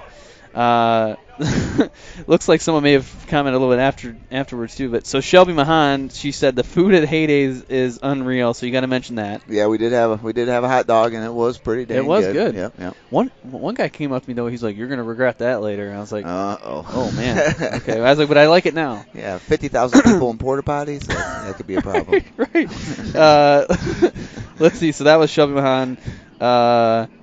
Let's see, Kyle Groves, and then maybe talk about how it's all grown from back in the day till now. So honestly, Jeremy and I we don't know much about Heydays. We've been learning as we go. But it sounds like Is he talking about heydays, or is he talking about maybe the sport in general? I guess it could go either way. Let's go with the sport in general, maybe, just because we have no idea. Well, we did learn some things about it. Was it Ron Patton, the stud boy, was telling us? Yeah, that's right. Yep. That Snow Barons, who runs heydays, they bought this land like what? I can't remember how many years ago. They said 7 years ago, something like that. Yeah. And they couldn't even use it for like 3 or 4. Yep. And then now though they've got it like they used to have everything as temporary roads and like they laid on wood chips and stuff, and now they actually have permanent structures and stuff. But it's pretty massive. So. And from sounds like it's growing every year. So yeah. Which I can't see it growing much bigger than this, but I guess it's. You're kind of running out of space here, I think. Right. Well, what was it? 3 years to get a booth? 3 years to get a booth right now. Waiting list. Might even be longer now, but. Yeah, and they were even saying too, like, oh, look at this, the Pleasant Cook shirt. Look at that. I'm gonna have to wear this. That's pretty sweet. Oh, that's pretty. That's nice. Nice. I never thought I'd have a Pleasant Cook shirt, but I got one now. It's a little big, though. I'm going to have to try to shrink it. But she ran out of my medium sizes. Yeah, and then I guess other things have grown. Oh, we were talking about the size of the event, too. They were saying that basically the whole city had to shut down once. Right. National Guard was called Yeah, there? National Guard. Like, holy cow. Every back road, every place to get into here was shut down when they first started doing it here. That's wild because people are, in the convenience store. They said one of the convenience stores completely ran out all their food. Yep. And someone came in and was like, "Oh wow, we weren't expecting this big of a pull." Like, it's Thursday. It hasn't started yet. It hasn't started. Let's see. So Scott Sparrow, he's been on the show as well. He said, "Talk about seeing yourself where you're both at now from when you were younger." Oh, buddy. Wow. Well, I guess when I was younger, I thought I'd be a professional motocross racer. Yeah. I'm not. I thought I was going to be a cartoonist. Cartoonist, yeah. Yeah, you were a good drawer back then. Yeah, then I just stopped. Yeah. I did win Art Student of the Year in 8th grade, though. Yeah. Remember that? Yeah. I mean, I tell everybody that. Yeah, my daughter Jules has won every coloring contest that she's entered at school. She's in 2nd grade, so it hasn't been that long. But that's 2-0, so yeah, that's pretty good. It's not bad. Yeah, so Jeremy and I, so he's 10 years older than me. Yep. And I remember when we were on Cosmo Road, which is southeast Michigan, Sumter, right? Sumter, well, I guess you're living in Sumter Belleville, Sumter. I do live in Belleville. But, yeah, I remember there was a field out next to us, and I was, like, sitting on, I don't know what sled it was. I remember you take me out and ride somewhere out there. I was, 3 or 4 that was SRX, the 79. That was 79 SRX? 79 SRX. Yeah, I've had a 79 and 99. Yeah. Now if I can just someone give me a 2019. Yeah. 10 every 10 years or 20 years, however they worked out. If you're listening right now, Yamaha, we are accepting. Yes, I'm wearing a shirt. Yeah. SRX. I will gladly switch over from an Arctic Cat to a Yamaha. Actually, even a new Arctic Cat which has Yamaha motors. So we can talk. We can talk. You don't have a 4-seat. Yamaha doesn't have a 4-seater. Side by side, but we can still talk. We can work it out somewhere. I'm sure. Yeah, so that's pretty crazy. We both got kids now, right? You got 2 kids. What? Jules is 7. Julie's gonna be 8 in November and 5 in October. So yeah. Really? Yeah. Wow. 5 and 8. Yeah. Yeah. So and mine are 5 and 3. So they're that's wild. Okay. Yep. What else from kids? I mean, we got a picture of me sitting on your lap when I was like 2 on a 3-wheeler, old Yamaha 3-wheeler. Yeah, a lot of our stuff. Well, I guess even with Dad, that's what our bonding. Yeah. That's another great thing about motorsports. It's such a bonding thing. You go out on trails, and you're just riding and seeing stuff, and then you stay in some off the wall motel and somewhere and. Yeah, we should. In the real progression, pretty much all the money I've ever spent on snowmobiles is because of you, and I think it's probably the same, vice versa, because we're always trying to race each other. Yeah. That's why I got to probably sell my SRX here soon because it's not the fastest sled anymore. I spent 14 years losing. Yeah. No, maybe probably about 14 years because I had a ZR 600, which was fast. 0 to 60 was fast. It was fast. And then I got that 1000 Arctic Cat, which had a little too much work done by non-professionals. Yes. It was super fast, but just not necessarily reliable. Right. But now I got my tank, which is fast and so far reliable. 1,000 miles has been pretty good. Yeah. It's a 1100 turbo Arctic Cat. It is amazing how far they've come in 10 years in snowmobiles, because my 99, you ride that on a trail and you better be holding on. We're doing 90 down a trail, you better have everything holding together. And then I got on your new Arctic Cat, and pretty sure I could have rode it down the trail drinking a beer one-handed, which I don't recommend, by the way. We never recommend anything like that. Public service announcement. But just control and how smoothly they take bumps, just the suspension it's amazing how far they've come. Yeah. But when we're riding, like a lot of the guys we ride with have later 90s sleds too. And then you see some of the guys. It seems like there's no one in between. There's late 90s and then brand new. Yeah. And you get done after riding 50 miles through some whoops, and the brand new guys are like, yeah, let's go some more. And the other guy's like, oh yeah, I'm a little sore. Can we just find a hot tub somewhere? Right. But well, hey, I think what we're gonna end up doing next, I'm trying to look around here and gather the lay of the land. I think we're actually gonna move over to the HMK booth, maybe walk around a little bit more. Yeah, go see what's going on over there. It's not a bad idea. So that might be our next step. And then we still got a couple more questions we can answer later on in the show too. But yeah, that's it, man. All right, bub. All right. Later. All right. Well, I hope you enjoyed those first round of interviews from the AMSOIL booth. Next, I'm going to take a minute to thank the sponsors for this podcast, and then we'll hop into the second half of the show, which was recorded out of the HMK booth. What's up, everyone? This is Mike Pasquarella, founder of Desert Vets Racing. When the team goes racing, we always have our SolderWeld products with us. Keeping the cars in the fight is our number one concern. With SolderWeld, we can do that. SolderWeld is a leading company in the U.S. for aluminum repair. They specialize in radiator repair on the fly. If you're stuck in the middle of the trail or a race with a whole new radiator, oil pan, or canister, or even an aluminum line, you can fix it right then and there in a matter of minutes with their AMSOIL aluminum repair rods and flux. It's the only complete and lasting fix in the off-road community. SolderWeld's new UTV off-road kits fit in every ride and are easy to access on the fly. SolderWeld continues to make a huge positive impact on this industry. So I really encourage you, get in there now. Go to SolderWeld.us. Check out their products, because this stuff is changing the game. Are you ready for an entirely new approach to motorsports sponsorship and networking? I'm assuming the answer is yes, because why else would you be listening to this podcast? We are excited to be teaming up with Racing Addicts. They are legitimately questioning and challenging the status quo on sponsorship. Once you become part of their network, they will first off sponsor you directly, but then also help link you with other companies who are dedicated to making motorsports better and providing you with additional sponsorship opportunities. This is crazy stuff. If you're excited about this, then join the club. Your next step is to head over to the social media and find Racing Addicts, give them a follow, and stay tuned for what's next.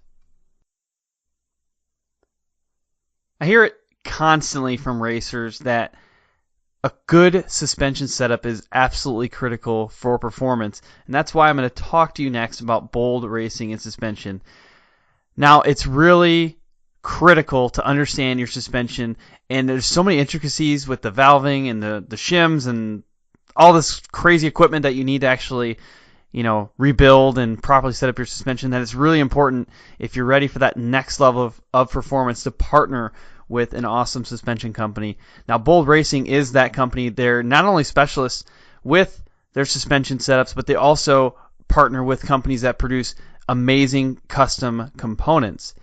And on top of that, they're a family race team. They actually race themselves, so they really understand the type of beating that your vehicle and your shocks can take. So what I want you to do is give them a call and just chat with them. Talk to them about suspension. Their number is 702-506-5354. If you're not ready for a phone call, go ahead and shoot them an email, bold.racing@yahoo.com. I am constantly asking the guests of this podcast how they attract and retain sponsors. And on almost every single occasion, somebody gives an example of a resume. A rider or a racer resume is extremely important to your overall sponsorship pitch and proposal. And it's tough to do. I mean, it's not really the easiest thing. Anybody can go through and put together a resume, so don't get me wrong there, but it's really difficult to get something that's like unique and different and stands out, and that also is something that can be put across multiple platforms. Well, that's one of the things that I want to talk to you about next, is how topthepodium.com can actually help you build a race or rider resume that can be used on multiple platforms. I'm talking like website, PDF, something you can print off that's interactive, that looks fantastic. It looks absolutely professional. Well, that's because it's made by a professional. This is the type of thing that's going to set you apart from the crowd, and that's going to position you for a strong sponsorship proposal. So what I want you to do next is go to topthepodium.com, and if you have a question, there's a little chat icon that pops up on the side of the screen when you go to topthepodium.com, and you can go ahead and type your question right there. Jeff Vanestal, he is the owner of Top the Podium. He's going to be able to respond to you directly, so check it out. Safety is our overriding priority. I hear it all the time, but I have to ask myself, is it though? Is that the first thing we think of? Is that the first thing you think of? Over the past couple of years, we've seen the performance of production UTVs increase, somewhere around 350%. That means these machines give us a lot more opportunity to have fun and win races, but it also, unfortunately, gives us new opportunities to crash. And that's why we have partnered with Crash Addict Industries. The owner, Travis Pointer, became very accustomed to crashing early in his career. He saw it as inevitable, and he set out to make the process safer. With a passion for racing, welding, and engineering, Crash Addict Industries now produces full cage and other protection systems intentionally designed to protect you during an accident on the track. They also offer a line of human protection products through their vendors. Do this for me at this point. If you're racing with a stock cage right now, please go check out CrashAddict.com and at least just see what they have to offer. Even if you choose to go with a different company, please make safety your overriding priority. What's up, everyone? George Hamill here. As a professional off-road racer, I'm always seeking a competitive advantage. My vehicle, tools, and products must perform flawlessly for me to excel on the racetrack. I only use products that help me succeed and provide me an edge over my competition. One critical area that affects racing is weight, and this is certainly true for UTV racing. Mud, dirt, and grease can accumulate under the vehicle and on the tires, decreasing speed and performance. So in 2017, we partnered up with Never Lift Racing and their amazing product Armor Coat. This spray-on product performs. Not only does it reduce the effect of mud while racing, but it also makes cleanup quicker and gives my vehicle a professional appearance on race day. Armor Coat spray is a critical part of our race program. Grab some today. You'll be amazed. Whether you are a professional racer like George or a weekend warrior like myself, Armor Coat can make a huge difference in your life. Armor Coat from Never Lift Racing is a unique solution formulated to help prevent mud, clay, and ice from sticking to the surfaces that you treat. This cuts your cleanup time in half while keeping your machine looking new. So I want you to go check out ArmorCoatProducts.com for the latest off-road care products.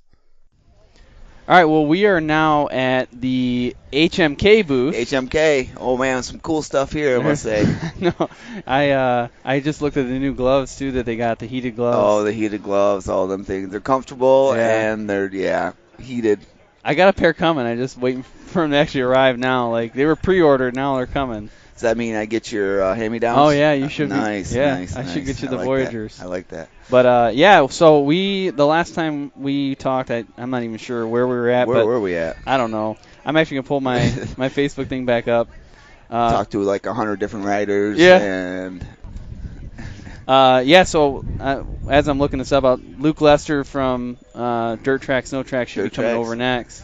But who knows? I've been saying people coming on nonstop, and then it's someone different. But that's okay. That's okay. So let's see. Last time. All right, listen to this one. So this is from Mark Shea. He said, after talking with all these athletes and all different types of racing, who would you like to co-drive with, and what kind of vehicle would you like to co-drive with? It doesn't necessarily have to be the same driver either. So, man, that's a tough one. Myself, I'm not much of a co-driver. I'm more of a driver myself. Which I can co-drive with you. There we go. I don't know if I have the skills to keep up with the professionals, but the co-driver part. So, yeah, I don't know about that. That's a good question. Yeah. Shoot, I feel like I got to say Jimmy Moore of Bold Racing because, he's my boy. Right. I wouldn't mind co-driving with Jeremy McGrath. Or Pastrana. Pastrana would probably be a good ride. I'll tell you what, though. I feel like you got to be really good at that point. Like, Jimmy would let me mess up. Yeah, well, yeah. Jimmy Moore would be like, that's okay, sir. I understand that you just gave me the wrong first time doing it. We were supposed to go left. Yeah, right. He's like, I know. What's the fist pump about? What does that mean? Yeah. Why are you screaming? Yeah. Yeah, and then what kind of vehicle? I mean, I already mentioned I would probably like a trophy truck would be pretty sweet. Yeah, I have to go just because they got the most horsepower that and they go so the fastest. Cool. Yeah. Take bumps at 110 miles an hour is pretty ridiculous. So trophy truck, man. Yeah, I'm with you on that one. Let's see. So who else we got here? We had someone asked about wraps. Everyone seems to want to know about them, which is very true. I don't know anything about wraps other than they're hard to get on. Right. They're a pain in the butt to get on. Right, but yeah, there's definitely a lot of cool wraps, and I guess there's a ton of different companies too from walking around here. Yeah, I mean, we know Jesse Hopkins was on here from Rehab Wraps, and he was on episode 33. He actually, so if you want to know about wraps, I could legitimately point to some real stuff. Episode 33, we talked about it. We talked about picking the right color for the background. So if you're a snow rider, don't pick a white wrap. Pick a different color. And I don't know. That's about all I remember from that. Yeah. My wraps are done by Toy Skins. Barrett Hepburn Designs did my wrap for my Razor and my sled. And yeah, just get a good thick material for the wrap piece. So Alex Cole asked that question, but he also asked, how can we push back effectively against environmentalists and closing sledding areas? Hey, Luke Lester's here too. So the man is here, so we're going to go ahead and we'll come back to that question later. We'll come back to this and sounds great. There we go. We'll close it out.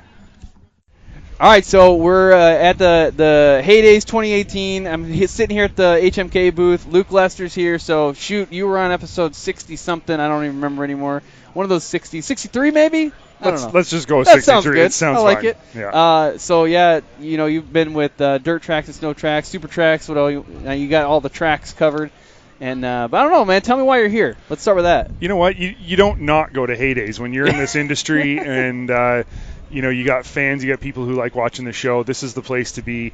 People drive 30 hours to come to Heydays, so if they're going to do that, we have no excuse not to be here. And the truth of the matter is, I absolutely love it here. I do. One of my favorite things about this job, about what I get to do, is talking to fans, talking to people who love the show, and it took me 30 minutes to get from my booth to your booth right here, because every 2 steps somebody wanted to talk, and I absolutely love that. So, yeah, it's actually kind of funny.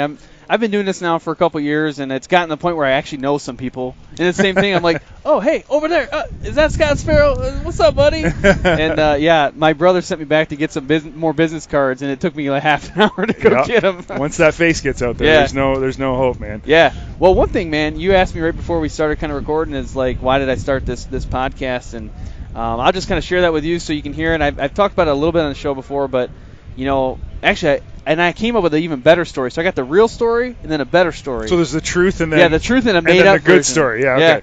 But no, I mean the real reason is there just seems like there was a gap out there in the world. Hey, how's it going? We got Casey Cordeiro and Jess Kline. We got some interviews backing up now. This is awesome. So we're gonna hit you guys up in a quick minute, but look around, buy some H&K stuff, and then come back here. We'll talk. She doesn't have to buy anything. Yeah, you don't have to buy anything. They just give her stuff for free. Yeah, exactly. Don't buy anything. But yeah, so I felt like there's a big gap. One is people used to reach out to me and say, hey, sponsor me. And this was before I even had this podcast. And I'm like, what? Who are you, first off? and my business name was called Impact Fuel. It was a fundraiser for charities. It had nothing to do with fuel. I didn't actually sell fuel. People were asking me, please, could you sell me some of your fuel, or better yet, give me some of your fuel?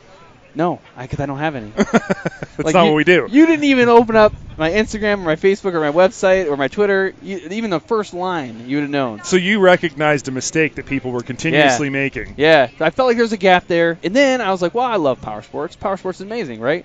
I actually love business, too. So I love talking about business. I love coaching. I love helping people develop. And this just kind of like, just happened. Well, I think that you narrowed in on a really important, like you said, a gap in the market, a gap in helping people understand, how to go about getting sponsorships the right way and the most effective way, and to get what they need to keep doing what they love to do. And I think you're doing a great job with it. I've listened to a lot of your podcasts, and I really like them. So, I love being on them. It's super fun to sit here and chat with you. Yeah, nice to meet you face-to-face for the first time ever. It's pretty sweet. And I can't, harp on this more to people. If you don't get out there, even if it's one event a year, get out there and make some face-to-face connections, especially with your sponsors. Yeah. That's one thing I did earlier on here is I made sure I touched base with all my sponsors, talked to them. In some cases, the first time I met people, right? Mm-hmm. And I think it's important, but it's tough. It's not just easy. No, it's not. But you can't underestimate the value of staying top of mind. Yeah. And when a sponsor sees your face, that they immediately say, I know that guy. Yeah. And that's just when it comes time to spend some money or give something away, you want to be the first guy they think of. So being in front of them, like you said, is number one. And, of course, there's no better place to do that if you're a snowmobiler than Heydays, because every single one of your sponsors has to be here. They're going to be here, so get out here and do it. Yeah. They're going to be here, and all the riders are here too. You can tell if someone's not here almost. Yes, yeah, that's right. Why is this person not here? They're conspicuous by their absence, for sure. Exactly. For sure, yeah. Well, one question I kind of wanted to ask you, and I might ask the AJ the same question, is, a lot of the sponsored riders are content creators as well. They're media creators, and it's harder and harder and harder nowadays to get people's attention, because the media world is flooded with good content. I mean, there's bad content out there too. There is definitely some bad good content, and I know you guys got to struggle with that too. So what are some of the things that you think people can do, or maybe things that you've tried to do to continue to stand out in this kind of flooded social media world, flooded content world? I think the one thing I've learned over the past probably 6-8 months to a year is that the answer to that question is changing every day. Yeah, it is. How do you stand out? That's not the same as it was yesterday. Yeah. And it won't be the same tomorrow as it was today. So you need to know what's changing in the industry, what's changing with media, what's changing with people's what's capturing people's attention right now. Right.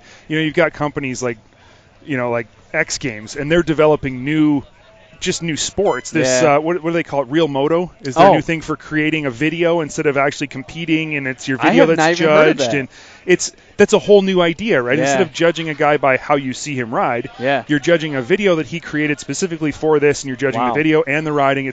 But that's just a great example of evolving the media side of our sport. But definitely be in front of people. Be in front of people and pay attention to what media is right now and what's hot right now. But the other one I would say is, don't just focus on cool tricks. Don't just focus on hitting jumps.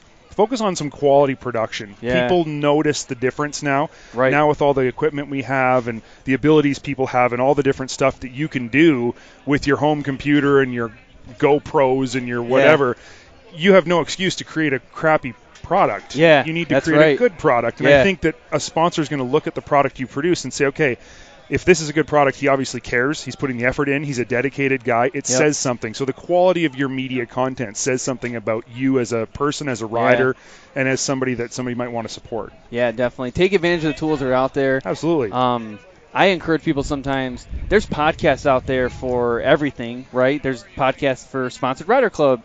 There's a podcast for social media. There's podcasts for, creating videos. And, I mean, if you don't know how to do it, go ahead and check it out. Check those out too.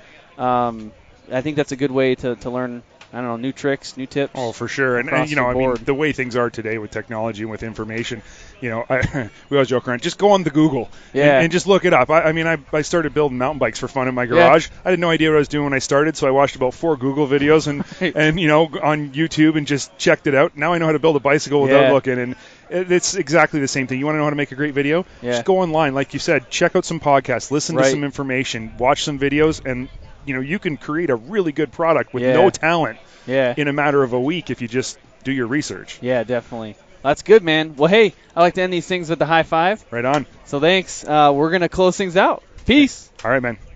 Cool. All right, so we just had Luke Lester on. Now we got AJ Lester on. Yep, little brother. And it basically, the way we did the whole podcast before with Luke, it was just talking bad about you. Like, I mean, that's the hard whole thing. That's hard for him to do, but that was it. That was it. Yeah. Well, hey, man, so tell us a little bit about yourself. So we've already had a full episode where we talked about Luke. Sure. Give us some intro about you. What's your role with SnowTrax and DirtTrax and SuperTrax? Tell us a little bit about that, and then we'll get into some questions. Yeah, absolutely. No, I grew up a motorhead.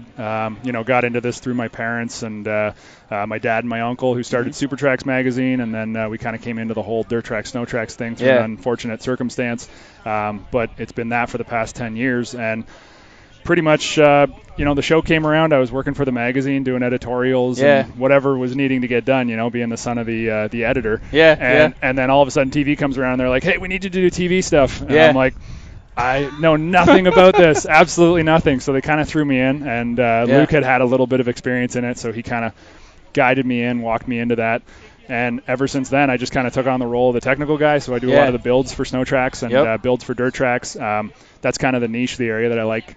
I really kind of, just sort of, I didn't know much when I first started when it came to technical things, but now I've been doing lots of cool builds, worked with a lot of cool people, and, from NASCAR folks to all kinds of motor builders for ATVs and snowmobiles and side-by-sides. And it's really kind of expanded my understanding of motorsports, power sports, and all that stuff. So I'm kind of I'm the technical guy. I get a lot of the stuff behind the scenes done, and Luke's the guy who we kind of put out front just because he likes doing this stuff more than me. So that's awesome, man.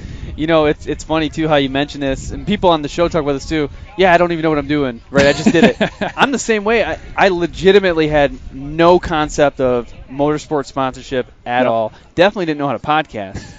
Like I did the same thing, like look up some YouTube videos or either way. And all of a sudden I'm doing it, and like I'm 100 and some odd episodes into it now. But for people out there, like it's okay if you don't know how to do it. It's okay. Actually, in this world, documenting the process of learning it goes a long way. Absolutely. Goes a long way. So, well, good. Well, one of the questions that I asked Luke that I want to ask you too, and this is where you're going to undermine him. That's the point of this. I'll try my best. One of the things that we're struggling with as sponsored riders or just anybody in the media world is trying to figure out, like, how do we stand out? There's just so many cool things out there. Absolutely. So how do we keep differentiating? What are the things that we should be paying attention to? Yeah, the number one thing that I think when it comes to that in this industry that is just so busy, and even in society that just has so many distractions, I find the genuine people out there are the ones that I can follow. The people who it's not about how great they are at what they do. It's not about how much they can show you about how cool they are. It's about how much they want to relate to you,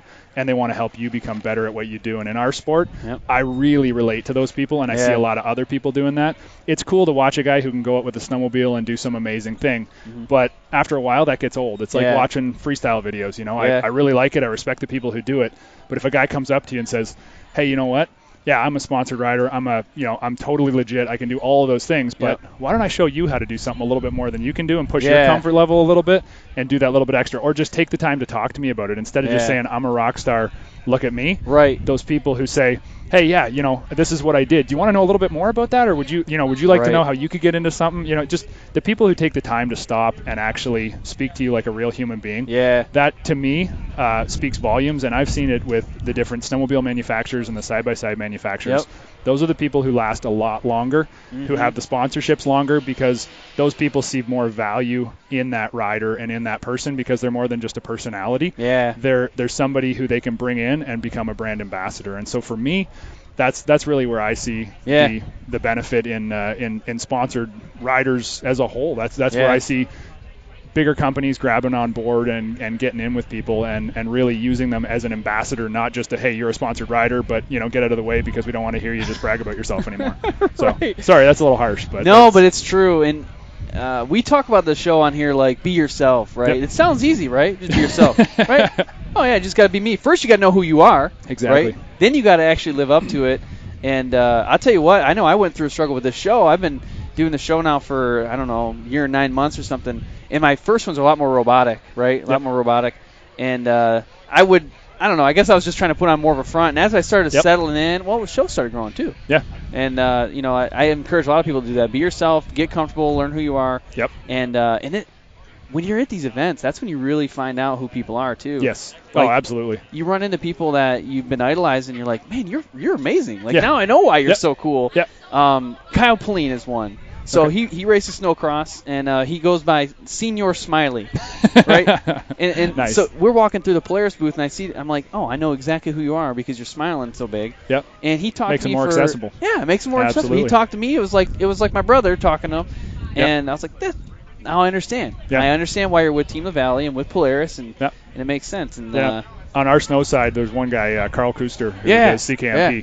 So Carl has been that guy that we always go to. When we see him in a crowd, he'll come up to us. Right. It's not always just us going to him. And when you get him like, one-on-one, you're up in the mountain, you're riding somewhere, it's not, hey, look what I can do. Yeah. It's, you know what, we're going to push you today. We're going to make you do something that's uncomfortable for you, but you're going to be a better rider at the end of the day. Definitely. And to me, that speaks volumes about the person. And I think the longevity from sponsors comes when they see that and they see other people interacting, and you're not one of these people who's a little bit standoffish. And it's easy to get that way. I mean, it is. We have people come up and talk to us and say, oh, man, we love your YouTube videos. We love your TV show. We love all this stuff. And you just got to continually tell yourself, hey, you know what? Thanks very much for watching. Right. I get to do what I do because of you people watching me. That's very and true. Make sure you keep yourself humble, because I think that's like 9/10 of this game is staying humble, man. Yeah, especially when you're sitting in a booth. So, like, I know I've walked up to a couple of the booths, and I'm talking to people. I'm like, I kind of want to buy this product because I like you. Yeah. You're right, though. Yeah, absolutely. Yeah. But, yeah, so I was walking through, what booth was it? Actually, I should probably give a different example. Yep. When I first talked to Lance Robinson at SolderWeld. I don't know if you're familiar with SolderWeld. I'm not. They've been sponsoring the show for a little while, but they make basically alloy saw, rod and flux. They make basic thing for soldering, AC line repairs. Okay. Like they actually, plumbers use them a lot too. I didn't know anything about their product before, and I'd never used it before. I didn't really have a need to. But I met Lance Robinson. I talked to him on the phone. I was like, dude, you're so cool. And he has such a strong vision about where he wants motorsports to be. And he said, hey, I'd love to, be a part of your show. I was like, yes. Yeah, sure. I actually haven't used your product before. Yeah. But it's got to be amazing because you're such a cool dude. Because you're so cool, and you're down to earth, and I support your vision. Yeah. And now I know more about the product. I'm like, okay, I can get behind this stuff. Know. But it's just that's the people behind things. Yeah, are what really draw people into it. I think. Definitely. Absolutely, what you're saying is so true. And as sponsored people, I mean, we are our show is sponsored. That's the way it goes. You have to keep yourself in that position where you don't get a big head. You make sure you fit through all the doorways, and you just are thankful every single day for what God's blessed you with, because this stuff can be gone in a heartbeat.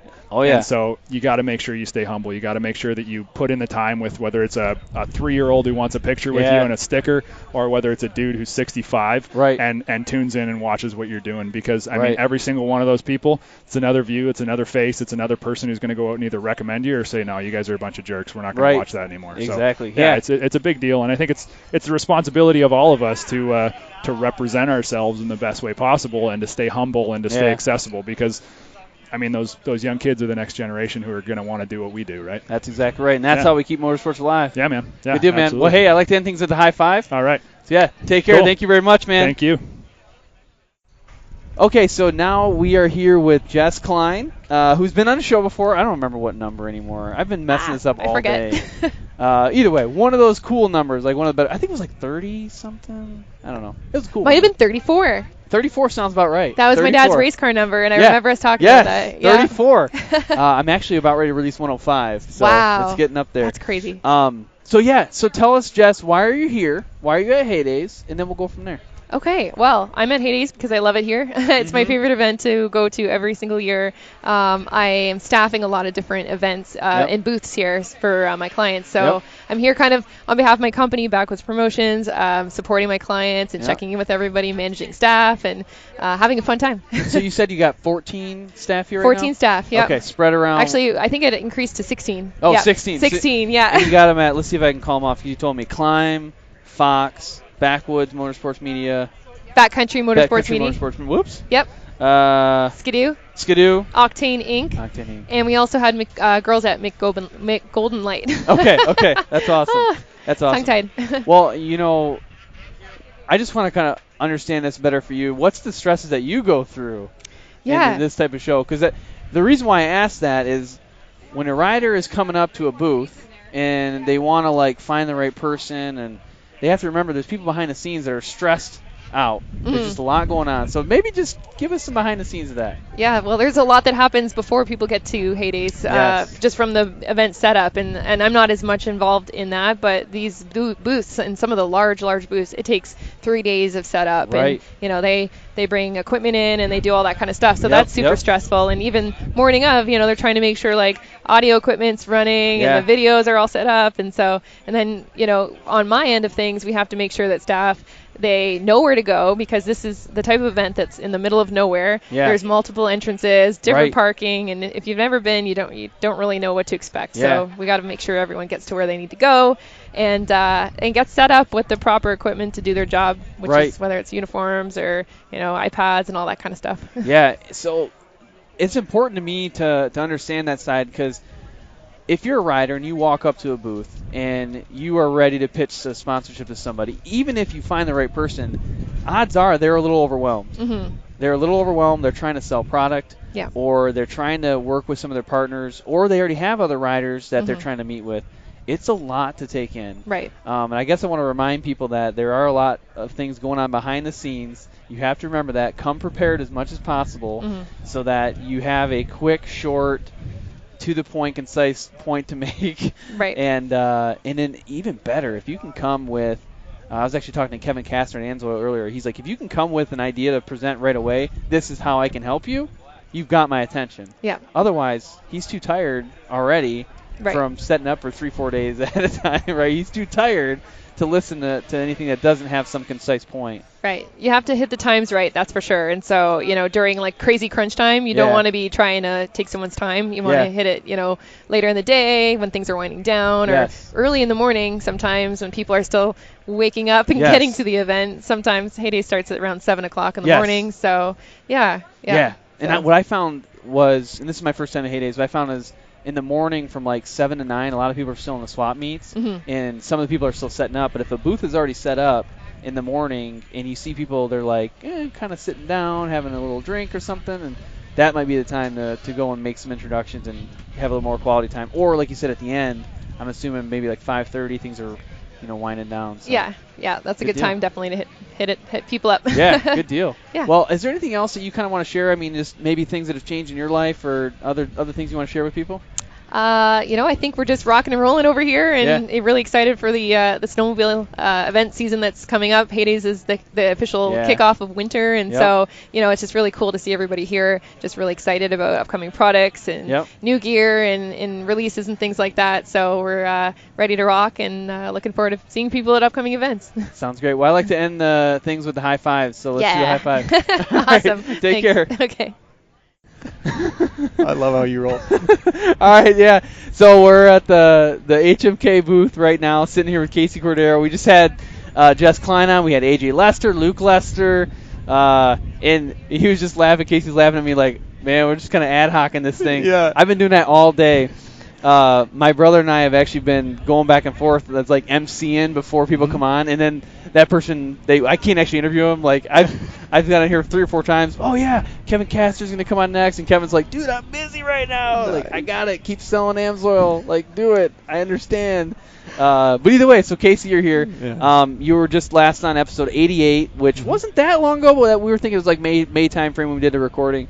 Yep. But yeah, so kind of catch us up, man. What's happened since then? Well, thanks for having me on. Yeah. For 88 too. That was a good time right before summer kicked off, and then we had a good time, and we've just been traveling a little bit. We went to Colorado for a while. Just haven't been up there too much to ride, so we took one of our Yamahas up there, and man, we just had a blast getting to explore the mountains. That's awesome. We were there when the FJ Summit was there, which is a big deal for Toyota and stuff. So that's been really cool to see, like, the progression for not only the FJ crowd, but they bring in the new 4Runner out, their new TRD Pros and stuff. So that was really neat to see them. And what else? We went to the Can-Am intro here a little while ago and drove the Maverick Sport. So a lot of articles on that stuff. And that's cool. Yeah, that's we talked about too. That's just kind of my thing. I love being able to create that content, right? And, push it out to these different guys. So yeah, so I mean that's been the name of the game is content creation, right? That's what I'm doing. That's what we're doing right now. We're creating content. And I think I might ask you some of the same questions that we talked about with Luke and AJ Lester, right? Because we're all content creators, and it's tough in the world that we're in now. It's flooded with content, and you got to have amazing content to stick out, not just good anymore. Right. I think probably 10 years ago when social media was just now forming, you could get away with good. Well, that's it. Exactly. I mean, that was your baseline, right? Yeah. And now that baseline is now so far above. Like, you can't just be on Instagram. Right. And stuff, or just have a YouTube channel. Like, you've got to have something that differentiates yourself on your YouTube channel. Yeah, which is crazy. So I know you and I have talked about this before, but like, what are some tips for people who are trying to better understand the media world and like stand out and, I don't know, what's on mind? I mean, like, I think one of the biggest things is just figure out what makes you different in that world, and stuff. I mean, you guys had it on the podcast all the time with that, but literally, I mean, whether it's what you do as a person, and stuff. If you've got another job that you like like to promote, or bring in your experiences with it, and stuff. Anything from personal life experiences, or family's a great one, and stuff that people bring in. So if you've got a crazy brother that's got this really loud personality and stuff, they're always amazing, to bring in, and it builds. What I'm saying is, it really builds that story around you and the brand and everything. So you can kind of create this following, and stuff. And people love getting behind that energy of what you bring to the table, what your family brings. Especially when you're race teams, I think back to what R.J. Anderson is doing right now. And, he was great on the podcast. He was awesome. That was cool. He was good. So he had a lot of great advice. Listen to that one on the trip home from Colorado, I think, on that. But that was episode 95. I highly encourage. I mean, listen to all of them, but 95 was really a good one. And R.J. knows what he's doing, right? Yep. So it's worth definitely listening to that one. Yeah, and he's done one of the biggest things too with racers is, and like we were talking about, it's not enough to just have social media. So like he created this whole vlogging concept, for off-road. And, I mean, there's guys like Bryce Menzies, BJ Baldwin, or those guys that already have a big following and stuff. But RJ's kind of really creating this brand around himself. And, it's been really neat to see how he's progressed. And he's got that whole vlog now. But, I mean, he did you see his 4th of July video when he was on the little No, I haven't seen that. Oh man, he mounted a cooler to a 4-wheel scooter with a little maybe I did see that. It is the funniest thing when he is on there and doing wheelies on it, and the ending with it's like bloopers and stuff. But anyways, it's that kind of stuff that's highly shareable. It's not like he was totally representing his brand. He had a full-on American suit outfit on and stuff. So like that's using it as an example, that's what you want to do, is you want to kind of create that something that people laugh at and they have fun with. Right. And stuff. So anyways. I'll tell you what, one thing that I've been trying to explore more too with this show, and I think riders and racers should be trying to do this too, is it's called Jab, Jab, Jab, Right Hook. It's have you heard of this? No, I haven't. Okay. So it's a book, actually. It's the title of a book that Gary Vaynerchuk wrote. And for people, they might not know his whole name, called Gary V sometimes too. Okay. Either way, it's about mostly on social media. It's like, don't just sell all the time. Don't just say, like in my case, don't just say go get more downloads, go download. It's like build your brand too, which is jabs. So every jab is just a little thing of, I don't know what it could be. Maybe, look at this cool guy that I think is, really smart. Or check out this girl who's really doing well. And instead of saying go download this episode. But then the right hook is when you actually say go download this episode. Same with sales, right? So we're in the HMK booth right now. Like, they do some things with Sasquatch. Have you seen the Sasquatch guy? He's actually walking around here somewhere. Oh my God, I'm gonna have to find him. Yeah, this is big Sasquatch guy. I'm looking for a picture of it somewhere too. But he, they'll show pictures of him doing something fun, like sitting down in a chair or like riding a snowmobile. But it doesn't say go buy a jacket. Yeah. He just happens to be wearing a jacket, and you're like, well, that's kind of cool. Yep. But then after 3 or 4 posts, then they'll put up one that says go buy the jacket. Right. Because you're already engaged. So jab, jab, jab, right hook. I love it. Yeah, it's fun stuff. You got to read Gary Vaynerchuk. Okay. He is awesome. Okay. Like, this sounds bad, but instead of listening to my podcast next time, Go get an audiobook. Get the Jab, Jab, Jag, Right Hook audiobook. Listen to that one. Okay. With Gary Vaynerchuk. Okay, it's done. Everybody listening too. Okay. First download. How about this? Download my episode. leave a rating, 5-star rating, and then go listen to Gary Vaynerchuk's thing. But that was your Jab, Jab, Hook right there. I loved it, dude. You executed that perfectly. That was it. Well, I don't know, man. What else you got? What other tips or like little closing comments for people? Oh man, just we had talked about in the podcast, but just be yourself. Yeah. You know, I mean, at the end of the day, people are looking for somebody that's authentic and true to who they are and stuff. And I think that's the best way we can live our lives. And that's it. You know, just make sure that you just rock and roll every day. Do something. That's the other thing is like people don't.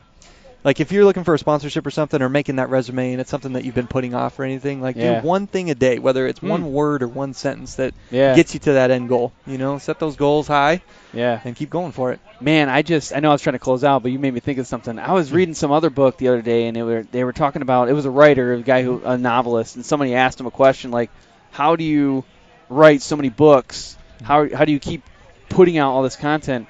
And he said 200 crappy words a day. Yeah. I was like, 200 crappy words a day? What does that mean? Basically what he's trying to say is, I don't go out to make a masterpiece every day. I just try to get 200 crappy words down. And then that turns into 1,000 and then 2,000 good words. Yeah. But the expectation initially is just 200 crappy words. I'm like, that's a great goal. I kind of like that. Yeah. I didn't even realize it, but today coming in, I completely ad hoc this whole thing, which is usually against my wiring. I like to have a little bit of structure in place, but I started off saying if I can just get like 5 interviews, I'd be happy.